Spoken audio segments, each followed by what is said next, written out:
Hey babes, welcome to the Happiness Heals channel. My name is Tiffany. If you're new here, welcome. And if you're returning, welcome back, friends. Today we're doing a video about how to use color coding in your Live Rich planner. For many of you that use this planner on a daily basis or weekly basis, I hope you love it as much as I do.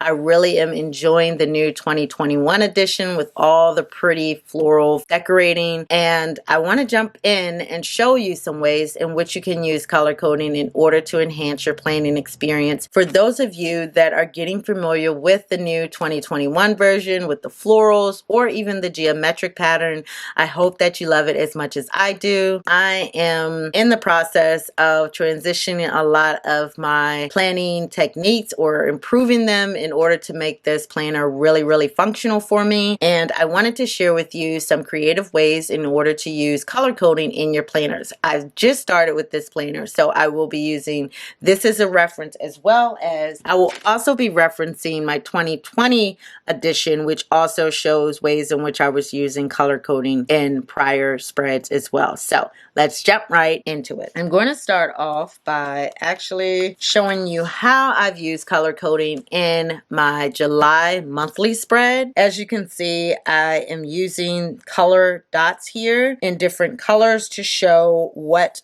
each of the events or expenditures or different things that I have for the month are in my monthly calendar. And I keep a key over here on the side for my calendar to show what each of the different colors are related to, whether they're my family members, special days, reminders, travel, all the different things that go on in my life in that particular month. I'm able to kind of go through, color code, and use these dots.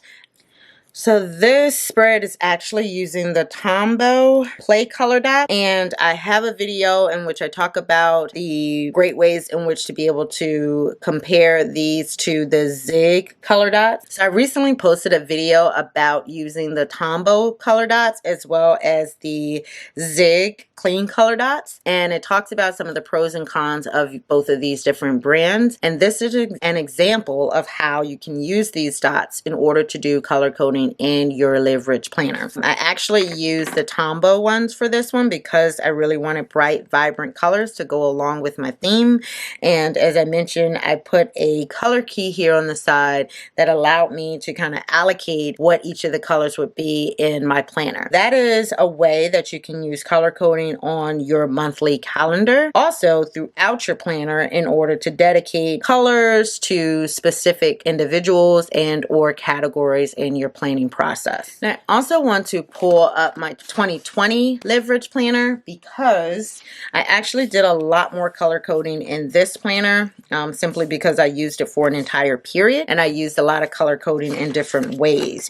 So starting out in July, which is the very first time I actually started using this planner, you can see that I was also using color coding back then. I was using highlighters. I can't remember which set this is, but I used the same concept of taking the individual highlighting colors, putting them on the side and allocating them in a key to the different categories in my planning process, and then kind of using that on my monthly spread to be able to see what things that I have in the month, and just visually being able to see what is taking up more of my time. As you can see, a lot of it had to do with my daughter at that time, and she was transitioning from high school to college, so we had a lot of things in terms of appointments and planning and all those things in order to get her ready for that at that time. This is a good way to visually be able to see what is taking up a lot of your time and or how things are being allocated in your life. And then as you get familiar with things, for me, I would always move around my colors. I wouldn't use the same colors for each spread just simply because that is not my creative aesthetic. If you're someone who likes a lot of structure, you could very well do that. Keep your calendar key the same every month and use the same dedicated color, so you'll know on a regular basis, okay, this color is for, this particular person or this particular event or this particular category, and it just allows you to, like I said, have more organization within your planner. So this is a way of using color coding, particularly on the monthly calendar. Another way in which I've used color coding is on my personal planning pages. As I was doing my day-to-day momming, I actually came up with weekly meal plans and kind of an idea of what we were having on a regular basis and using this space for grocery shopping. If you watch my prior videos about personalizing this page, you'll know that that has changed over time. But back then, I was also using color coding in order to help me figure out where I was purchasing things. So I would write out my grocery list on a regular basis based on my meal plan and just based on what we needed around the house. And then I would use my different highlighters to show which store I was buying things. Now, these are my local stores: Costco, BJ's, Giant, Trader Joe's, and Lidl. Yes, 5 different stores, and I would go to them on a regular basis. But I could use my color coding to show, okay, I want to buy each item from each particular place. And or over time, I also switched to using the color coding to show the different categories of things that you're purchasing. So for instance, you might put all of your meat in one category, all of your dairy products in another category if you're shopping in the same place, but you want to make sure when you go to the store, you're getting all the things in each of the categories that you need them.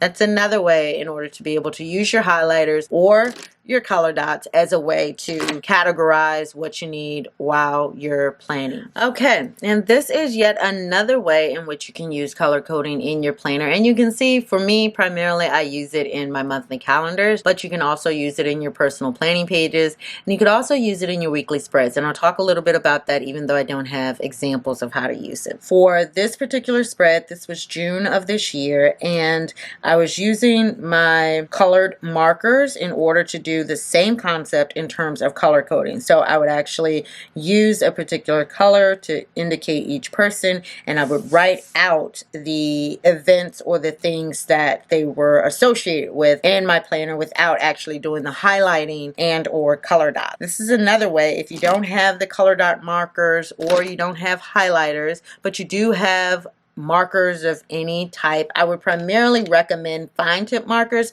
just simply because they're easier to write with. If you're actually going to use the marker as a pen, it's just a little bit easier to have a more fine tip to use. I have a lot of the Erin Condren markers, but there are plenty of other markers out there. You can even find them at the dollar store with the fine tips and be able to use this same color coding concept in order to be able to write out the different categories. Once again, it allows you to visually see where things are in your planner and things that you need to see more prominently. You want to make sure you don't forget, use a brighter color for those, I would recommend, and or, you know, use stickers to help them stand out a bit more. But this is yet another way to do color coding. I also do my goals over here in the side in different color codes to represent the different categories. As you can see, I've just played around a lot with how to be able to do the monthly spreads using the color coding concept. Now, I'm going to switch actually to a weekly spread, and this is one from back in June of last year, but I'm going to talk quickly about how you could also use color coding on your weekly spreads. I don't typically, well, I haven't honestly used it, and the main reason that I don't is because I like to, obviously, as you can see, make my spreads pretty and use a particular theme. So color coding is a little harder to do when you're using that concept. If you have a color code system, say you have one set up for your month, you could use those same colors on a weekly basis to track the events associated with each of those categories on your planner. So if you have something for one of your children on a particular day and time,